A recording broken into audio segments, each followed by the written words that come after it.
There should be some sort of clause. Mr. Vols. Ms. Vols would like to speak on the, If the tenant is not operating in accordance with the lease, then that would be an event of default and grounds to remove them from the lease. But laws protect renters. Is that in a business too? Laws protect renters, but contracts establish the relationship between the landlord and the tenant. And if the tenant is engaging in unauthorized activities within the leased premises, then that would be considered an event of default. And Okay. either cease that activity or they're subject to exclusion. Okay.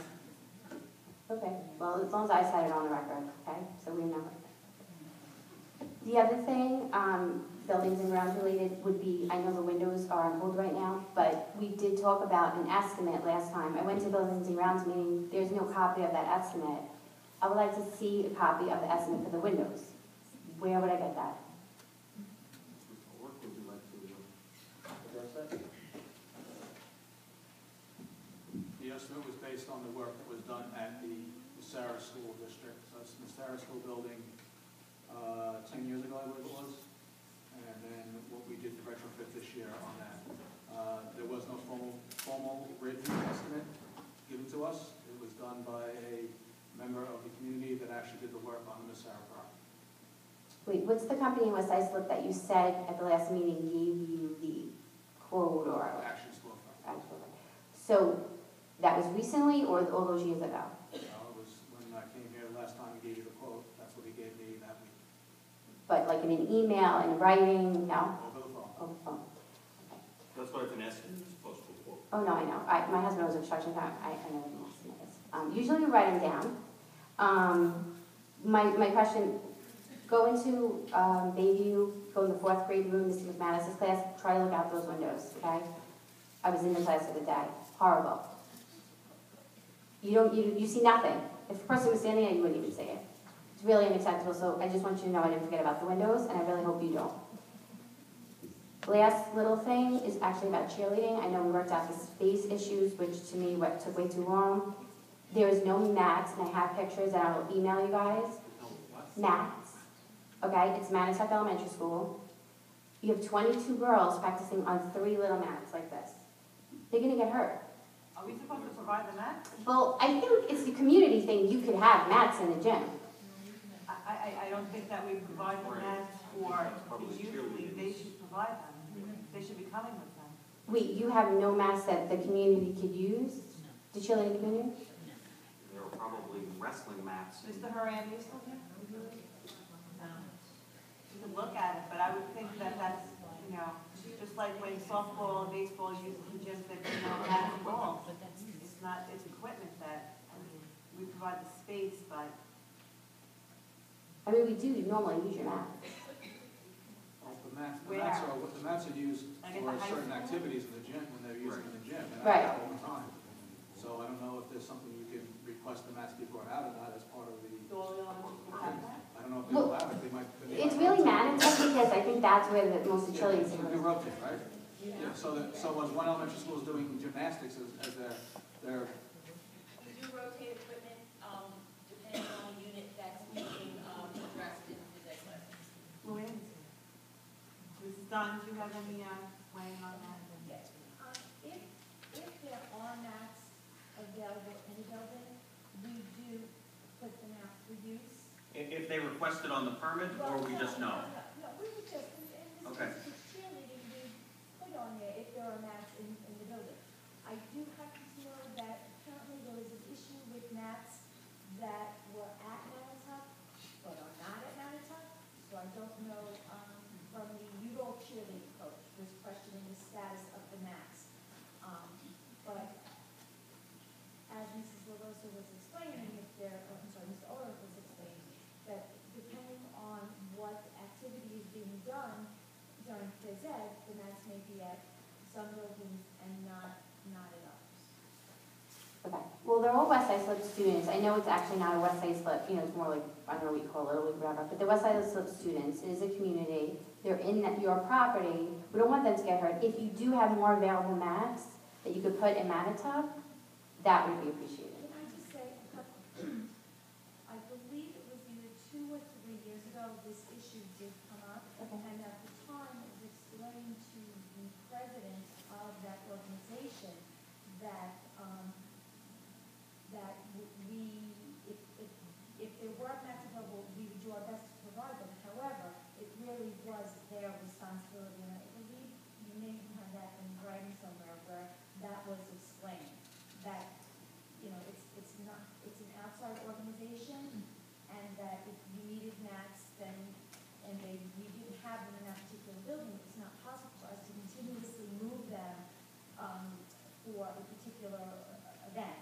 so that it would be the responsibility of the cheerleading organization. Okay, well, So I don't, right. I think the answer is that if we have the mats in the building, we're more than happy. Right, well, this is my But thing. then We we close just- schools, there might be mats in those schools, maybe we could get and put in Manitowoc. Because, if someone's not using them, I'm just asking, absolutely, you know, the cheerleading if they need to buy it, but if you have them, that they can use it. Can we take a look? Okay, we'll see. That's good, I appreciate it, thank you. Thank you, Ms. Jessica Wallback?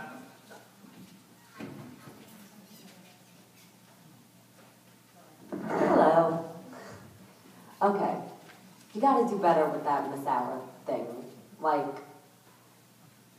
there was really no explanation about, you just said that they were interested in it and then you're not moving BOCES out. What exactly is gonna go on there? Is it the fields they want? Like, what are they looking to do?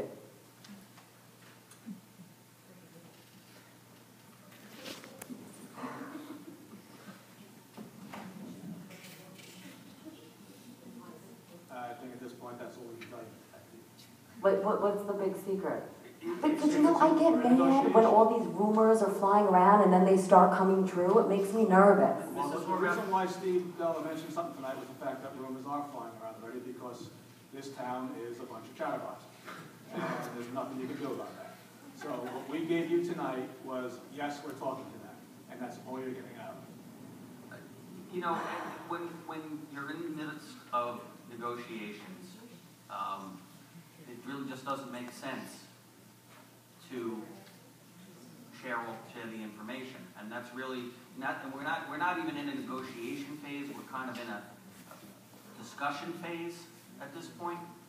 But it's really all, you know. Okay, but maybe, do we get So any say in that when it comes down to whatever's gonna happen there?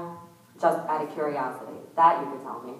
well, I did say that we hold some hearings on it. Okay. So we will, you know, elicit feedback. And I think the purpose of actually speaking about it was to try and reassure people that we're not selling it. Right. Because that seems to be what everybody's really upset about, they don't want the property sold, we're not selling it. Right. And as you know, you couldn't sell property without a public vote anyway. Yeah, but could you do other things without a public vote?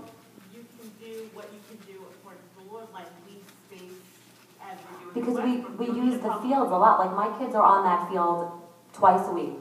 Okay, I will answer, okay? Okay, Anything we do there will be done to ensure that no community fields are lost. okay. Thank you. Valerie Rivera.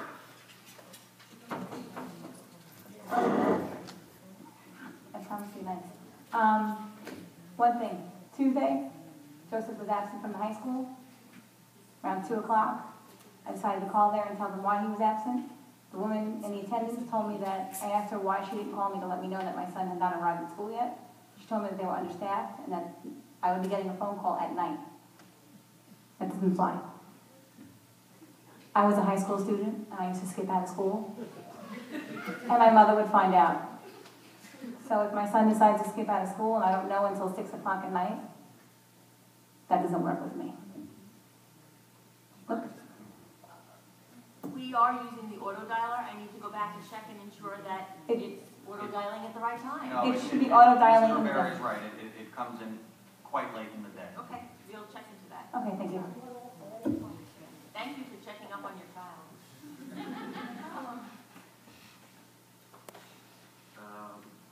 Catherine Adams.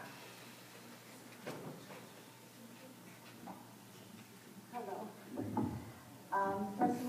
behalf of Board of Education Appreciation Month, I'd like to thank you for your commitment to our schools and to our children. Also to Ms. Coppola, because I'm relatively new to the district, but best wishes to you, because every time I called, you were so helpful and so patient with me, and you always made me feel like whatever problem I had, you really cared about. So I wanted to thank you and wish you well. Also this afternoon, Mr. Simon, it was nice to see you outside assisting with bus duty at Bayview. I hope that hasn't become one of your jobs. I'm here to bring to your attention a curriculum issue, and it's not about reading instruction. Last night, my 7th grade daughter had social studies homework, and she really loves social studies. She loves to read the textbook and look at the presidents and the maps, and she's very interested in U.S. history. As she was working on the assignment, which required her to label a world's map with the continents, the oceans, and some countries, and the routes of the explorers, she called me over to ask why Russia wasn't on her map. So when I went over and looked at the map, Russia was the USSR. I realized that her 7th grade textbook is 22 years old. Not only is this not aligned with the upcoming Common Core, but it's not aligned with our social studies standards now. So my question is, also just with textbooks, her science textbook is 10 years old. And although the math book is only 6 years old, that also is not aligned with the Common Core. So my question is, I'd like to know what is the district going to do about this, especially the social studies? Just to back up for a moment, Mrs. Adams, you said the math book is 6 years old? Yes. Okay. And it's aligned with the old performance indicators. Right. To start with the social studies, we have been, over the last few years, Mr. Gilmartin has been trading out some of the old, or many of the old social studies textbooks as we can on a cycle each year.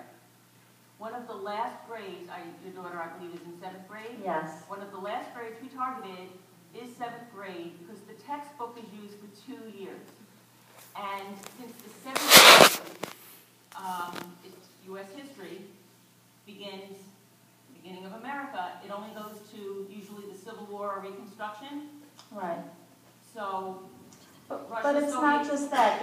It's the resources in the back. No, it's the maps. You are absolutely right, and we've made choices, and unfortunately, as I said, that was on the tail end of this whole recycling program. Last year, we slowed it up a little bit because we know, as I know you know as an educator, that the social studies standards are changing. Yes. So obviously, we're going to have to make a significant investment in the very near future in more resources. We did not think it was prudent at the time to spend money in 7th grade textbooks for something. History has not changed from 1400 until 1770, 1870. So we chose to hold off on any purchases for 7th grade. But 22 years. No, I don't disagree with you. You're absolutely right.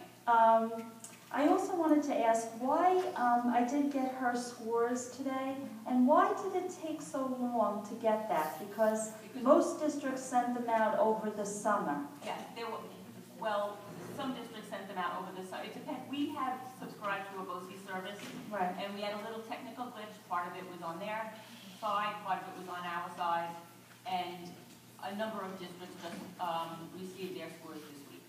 Okay. I'll talk a little bit about Go Math because I do know a little bit about it. There is a program, the textbooks are online and the parents should have a password to get into that. And there is an animated math tutorial for each lesson.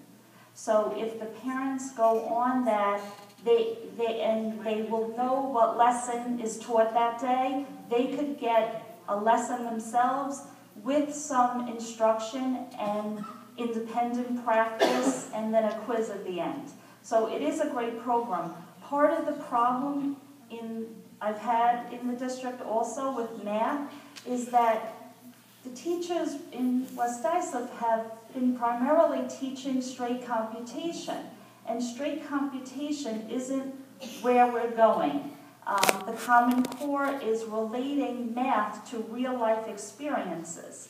And when I see my daughter just doing straight computation, she has a problem with conceptual understanding.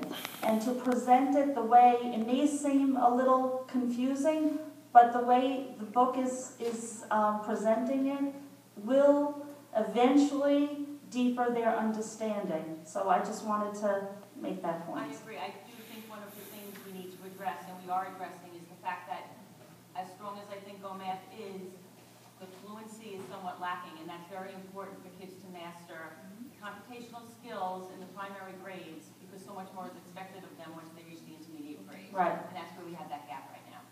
Okay, thank you so much. Okay, can I have a motion to adjourn to executive session? So moved.